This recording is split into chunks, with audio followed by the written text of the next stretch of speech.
Assalamualaikum warahmatullahi wabarakatuh. Pada kesempatan kali ini, saya akan menyampaikan pembelajaran menyimak, yaitu yang meliputi tujuan menyimak dan yang kedua adalah proses kegiatan menyimak. Menyimak pada dasarnya adalah keterampilan dasar yang mendasari keterampilan yang lain, membaca, menulis, berbicara. Belajar menyimak dengan tahap pertama yaitu menyimak, setelah itu menirukannya, dan baru mempraktekannya. Tujuan pembelajaran menyimak ialah memperkaya kosakata anak sehingga membantu siswa ketika belajar membaca dan menulis. Tujuan pembelajaran menyimak sendiri dibagi menjadi dua, yaitu satu, tujuan umum pembelajaran menyimak, yang kedua, tujuan khusus pembelajaran menyimak. Tujuan umum pembelajaran menyimak yaitu menangkap, memahami, atau menghayati pesan, ide, gagasan yang tersirat dalam bahasa simakan, yang meliputi mendapatkan fakta. Kegiatan mengumpulkan fakta atau informasi melalui menyimak dapat berwujud dalam berbagai variasi. Misalnya, mendengarkan radio, televisi, menyampaikan makalah dan seminar, pidato ilmiah, percakapan dalam keluarga atau tetangga. Fakta yang diperoleh melalui kegiatan menyimak ini kemudian dilengkapi dengan kegiatan membaca atau mengadakan eksperimen. Yang kedua adalah menganalisis fakta. Fakta atau informasi yang telah terkumpul perlu dianalisis, harus jelas kaitan antara unsur fakta, sebab dan akibat apa yang terkandung di dalamnya. Untuk yang ketiga adalah mengevaluasi fakta. Tujuan dalam suatu proses menyimak adalah mengevaluasi fakta-fakta yang disampaikan pembicara. Dalam situasi ini, penyimak sering mengajukan sejumlah pertanyaan. Yang keempat, meningkatkan kemampuan berbicara. Tujuan menyimak yang lain yaitu untuk meningkatkan keterampilan berbicara. Dalam hal ini, menyimak memperhatikan seseorang berbicara.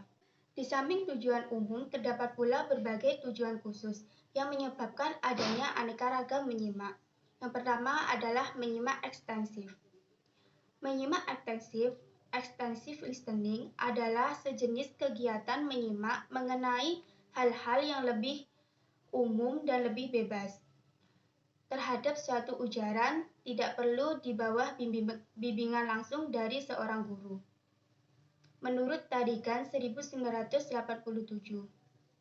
Yang kedua adalah menyimak intensif. Tarikan 1987 ayat 40 menyatakan bahwa menyimak intensif diarahkan pada suatu kegiatan yang jauh lebih diawasi. Dalam kegiatan ini, perlu pengarahan dari guru. Salah satu cara sederhana untuk melatih tipe menyimak seperti ini: menyuruh siswa menyimak tanpa memberi teks tertulis sekali atau dua kali. Untuk materi yang kedua yaitu proses kegiatan menyimak. Menyimak adalah suatu kegiatan yang merupakan suatu proses. Di dalam proses menyimak, terdapat tahap-tahap yang dilakukan, yaitu tahap mendengar, tahap memahami, tahap menginterpretasi, dan tahap mengevaluasi. Yang terakhir juga terdapat tahap menanggapi.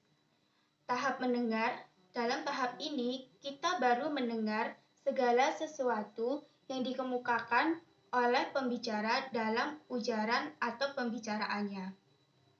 Jadi kita masih berada dalam tahap hearing. Yang kedua yaitu tahap memahami.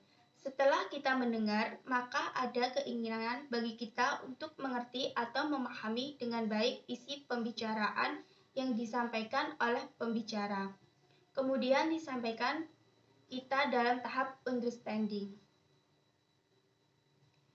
Yang selanjutnya adalah tahap menginterpretasi.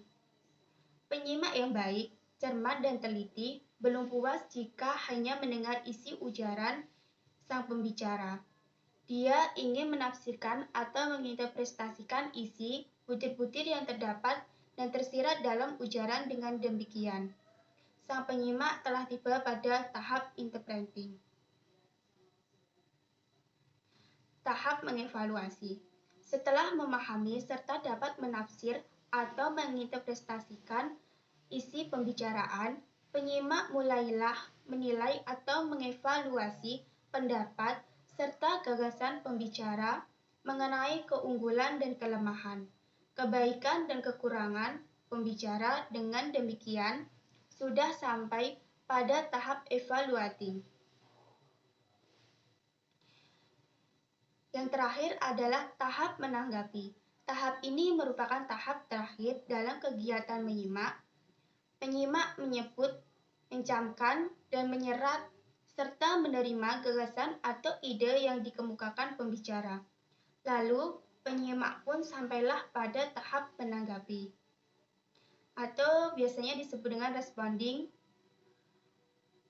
yang dikatakan oleh Loben 1969. Dari uraian di atas menjelaskan bahwa menyimak adalah kehidupan sehari-hari, sangatlah penting karena dengan menyimak kita dapat memperoleh informasi untuk menambah wawasan dan pengetahuan. Begitu juga dalam lingkungan pendidikan, menyimak mempunyai peranan penting karena dengan menyimak sendiri, mahasiswa dapat menerima dan mengharapkan pendapat orang lain. Tujuan utama dari menyimak itu sendiri menangkap dan memahami. Oleh sebab itu, dalam pembelajaran menyimak juga proses menyimak yang memerlukan intensif. Sekian pembelajaran kali ini saya akhiri. Wassalamualaikum warahmatullahi wabarakatuh.